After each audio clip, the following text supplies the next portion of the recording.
9:09, welcome back. Big 550 KTRS. If you're watching KPLR 11.2 with your HD antenna, you're watching a live broadcast of KTRS Radio. If you have Charter and you're on channel 187, you're watching KTRS Radio Live. Don't forget you can download our app, listen anywhere in the world. Our next guest, I know, has our app on his phone when he is in New York. And, of course, we're always open and online 550 on your AM dial. You can also watch at stltoday.com or ktrs.com. Good morning, Jeff Smith. Good morning, McGraw. Good to be here. Jeff Smith, you were a former state senator here in Missouri. Through a series of mistakes, some of which being your own, you found yourself in jail for 1 year and 1 day, correct?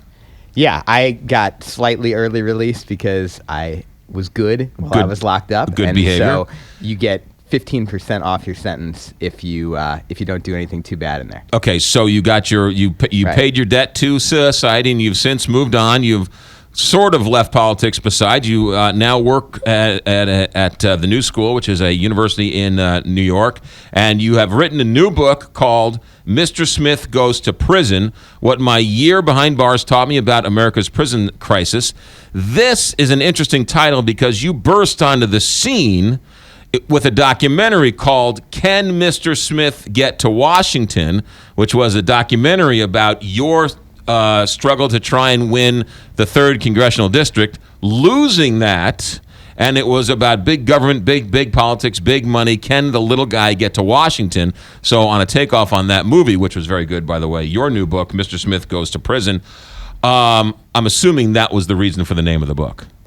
Yeah, I mean, the Mr. Smith Goes to Washington theme has such resonance nationally, right? Not because of my documentary, but because, of course, of the Jimmy Stewart movie that became such a classic. Yeah. And the documentary about my 2004 campaign really played on that, as you alluded to, by asking, can a regular guy who comes from a regular family that wasn't political at all, doesn't have any money, doesn't have political contacts, beat a political dynasty, represented by the Carnahan family? Right. And so now the book, Mr. Smith Goes to Prison. Your book signing, book reading here in town, when? Let's get that out. Got a couple of them. I'll be at St. Louis University Law School at 5:30 this evening, and then I'll be at Left Bank Books at 7 o'clock this evening. Okay. Now, you are in a unique position, just like the blurb from Howard Dean on the back. You're in a unique position. You're educated. You're intelligent. You can put a sentence together. You can explain from the inside out what's going on with American prisons today. I try to, but there's a lot of guys who are very intelligent in prison. They're not very likely to be formally educated, and no one was formally educated in the way that I was. I'm pretty blessed to have a PhD from Washington University. Most of the guys I was locked up with had a GED that they earned on the inside, and the rest of their education on the street. So it doesn't mean they weren't intelligent, because I met some of the smartest and wisest people I'd ever met, but they definitely don't have the opportunities or the connections to have their voice heard in the way that I do on the outside. What do you want people to get from this book? Why did you write this book? I wrote it for a few reasons. Number one, I wrote it to try to show the humanity that exists in prison, really against all odds, because it's kind of a dehumanizing environment in every way, and yet there is a real triumph of the human spirit that you see in a lot of ways. First, and this might appeal to you, I write a lot about the entrepreneurship that you see in prison. Guys are hustling all the time. Mm-hmm. There's a common misconception that you get locked up and you've got it made. You've got 3 hots and a cot, you can relax, but it doesn't work that way. If you want soap or deodorant or shampoo, even the basics, you got to find a way to make money to buy them. And the prices are marked up 30 to 50% in prison. If you want stamps, pens, paper to write home, or money to make a phone call, and the phone calls cost $1 to $2 a minute, then you got to find a way to pay for it. And most guys come in there dead broke. So they got to start their own businesses, basically. Hustles inside prison. Start a barbershop in your cell, a tattoo parlor. You draw portraits of people's loved ones and give them to other guys so they can buy them and send them home. So I saw a real triumph of capitalism and the entrepreneurial spirit of America. How much of that were they dealing drugs in there? There were a few guys who did that, but that wasn't the dominant hustle. Really? Because the perception is everyone's they're on drugs and everyone's having sex and raping everybody in prison. Rape is a serious problem in prison. I write about it. About 250,000 rapes take place every year in our prison system, and it's become so it's become seen as like accepted, and people joke about it, and it's a part of all of our crime shows. That's what they say to the guy who's going away. Have fun in prison, don't drop the soap. The problem is that the guys who get raped in prison, which is, as I said, a lot, they come out of prison and they're much more likely to rape when they get out in some perverse way, thinking that they can reclaim the manhood that was taken from them in prison.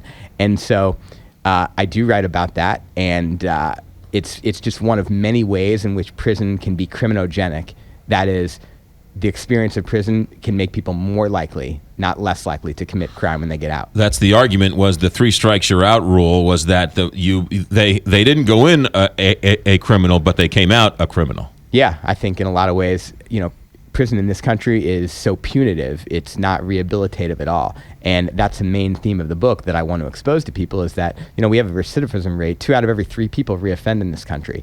And we all pay for that, right? We pay for it in huge costs of victimization on the outside, and then huge costs in locking people back up as part of this revolving door of our prison system.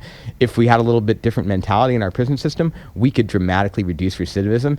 I know you being on the right side of the spectrum, me being on the left, you're not probably typically sympathetic to arguments about what some European countries do, but a lot of European countries have recidivism rates in the teens, like a fifth of what ours is.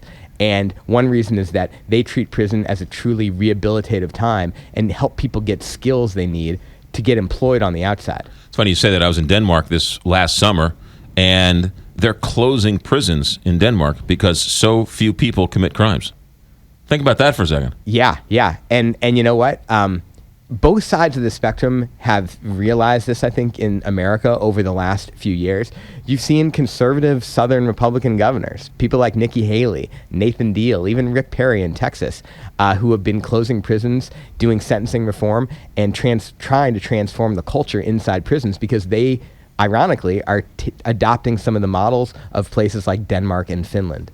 I want to get to some more ways to fix, but first let's talk about inside. We hear about skinheads, we hear about Nazis, we hear about gangs. Talk about that for a moment, inside prison. So prison, they say on the outside that the most segregated hour in the country is Sunday morning, because people go to church. Blacks and whites in this country go to worship very separately.